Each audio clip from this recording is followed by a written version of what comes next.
Sur la première heure de l'arrivée du champion Samuel Eto'o a dit vous espérez qu'il ne va pas installer la mafia dans notre football.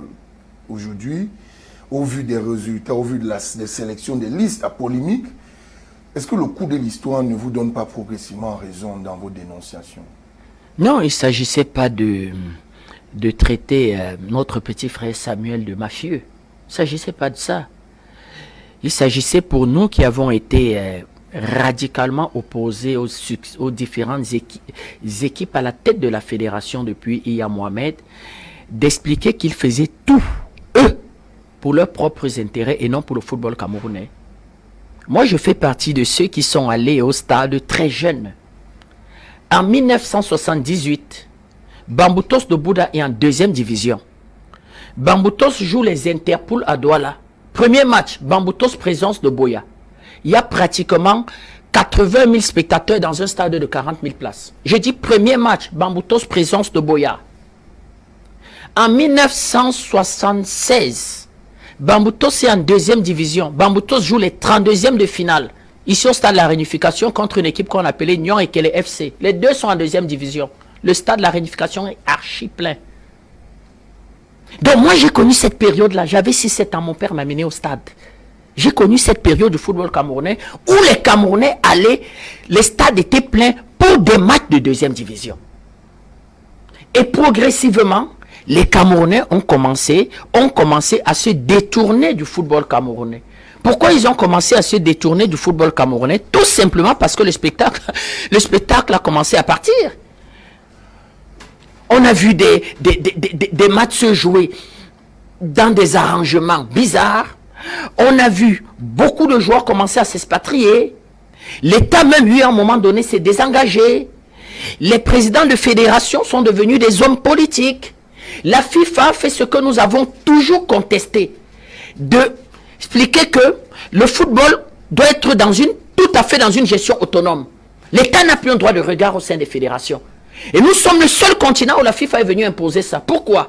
Parce que les présidents de fédérations africaines, c'est-à-dire les présidents, les fédérations au sein de la Confédération africaine de football, sont devenus un bétail électoral pour les présidents de la FIFA.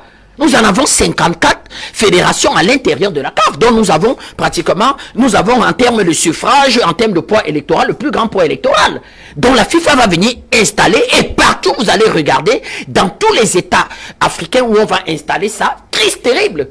Au Gabon, ils ont pratiquement arrêté, en Côte d'Ivoire, au Sénégal, en République centrafricaine, au Tchad, on va suspendre, en ce moment le Kenya est suspendu, partout, crise terrible, parce que l'État qui construit les stades, qui finance le football, qui éduque, qui met sa sécurité au service des matchs de football. Mais on va dire à l'État de plus rien faire. Vous vous souvenez pas? Si. Le Premier ministre, Yann Philemon, va demander dans un désaccord à la fédération, aller rechercher le consensus. Ils vont aller faire une élection à 3 h du matin. Avec deux protagonistes qui, à la fin de l'élection, vont nous servir la bagarre la plus honteuse de l'histoire de notre football, où une dame dira à un monsieur, rendez-moi mon argent. On s'est entendu dans la nuit que vous deviez soutenir ma liste. C'était une honte. Sous le regard du responsable de la FIFA, eh bien, personne ne passera à une commission d'éthique. Le responsable de la FIFA va se contenter d'expliquer que moi, tout s'est bien passé, je m'en vais rendre compte à Zurich. Et on va assister à ça. Et quand Samuel va arriver, nous allons nous dire qu'il faut mettre terme à cette histoire. Et lui, il a manifesté la volonté. Mais, sauf que, est-ce qu'une hirondelle à elle seule peut faire un printemps? Est-ce qu'une hirondelle? Eh bien, il va venir récupérer une partie de ces individus qui ont appartenu à ces différentes assemblées générales, à ces différents comités exécutifs qui, beaucoup n'ont pas de métier. Dans les cartes de visite, ces membres du comité exécutif de la fédération, dites-moi, dans quelle école supérieure au Cameroun on en sort membre du comité exécutif, d'autres membres de l'assemblée générale, les macarons de ceux qui ont des voitures, c'est marqué, laissez passer assemblée générale, ils circulent dans les marchés avec ça, ça va devenir une rente. Je suis dans le football, j'y suis, je vais mourir. La FIFA nous a dit que nous sommes indépendants. Chaque fois que l'État va vouloir dire faites attention à telle démarche, ils vont aller rédiger des courriers, écrire à la FIFA que l'État se mêle de nos affaires. Résultat des courses, on assiste à ça. À un pays aujourd'hui qui fait honte, le Cameroun, éliminé de tous ces différents types de sélections. Nous sommes rayés de la carte de football. Vous savez, en ce moment, je joue la Coupe du Monde des moins de 20 ans. Eh bien, nous, on regarde à la télévision. Éliminés partout. Pendant ce temps, nos amis sénégalais, on va revenir, il y a une actualité pas très gaie chez eux, ont gagné, première équipe africaine, à avoir gagné 5 trophées dans toutes les catégories. La seule catégorie où nous leur sommes encore supérieurs, c'est la catégorie féminine. Parce que eux, effectivement, ils ont été sérieux. Ils sont sérieux. Vous me demandez si M. Rigobertson est à sa place. Je fais partie de ceux qui ont appelé Rigobertson. Exactement comme le grand frère, maître le disait. Que nous, on a vu ce jeune garçon jouer au football. Il a symbolisé ce qu'on appelle le Hemley Camerounais. D'ailleurs, c'est devenu une marque de fabrique en termes de niaque. Le Cameroun a toujours eu et a toujours gagné des compétitions à partir de ce que j'appelle le béton armé derrière, à partir de sa défense. Ce qui fait que quand nous, on vous marquait un but, on savait qu'on avait gagné le match. Vous ne pouvez pas égaliser.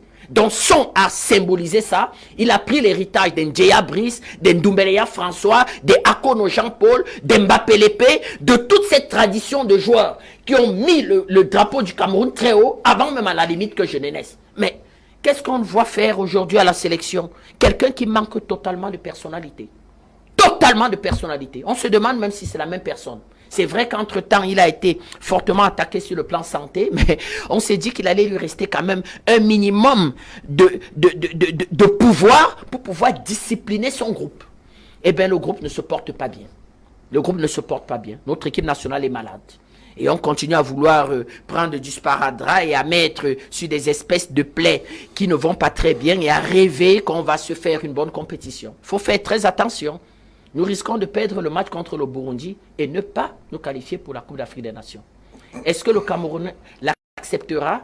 Est-ce que l'équipe nationale, qui est d'abord la propriété de l'État, c'est d'abord la propriété de l'État. D'ailleurs, Samuel le dit, qu'ils ne sont que des mandataires. C'est l'État. Est-ce que le propriétaire, les patrons de l'équipe nationale vont accepter ça longtemps? Eh bien, attendons de voir. Pour l'instant, on a un match amical, je crois, le 10. Je crois qu'il se joue le 10. On va voir si le jeu prend un semblant d'évolution, parce que c'est d'une médiocrité à n'en pas finir notre football. On en est à prendre un ballon au milieu du terrain et à le balancer devant en espérant que l'avant-centre Aboubakar Vincent va se débrouiller à le mettre au fond des filets. Attendons voir le 10 et on verra s'il y a une petite évolution dans le jeu des Lions.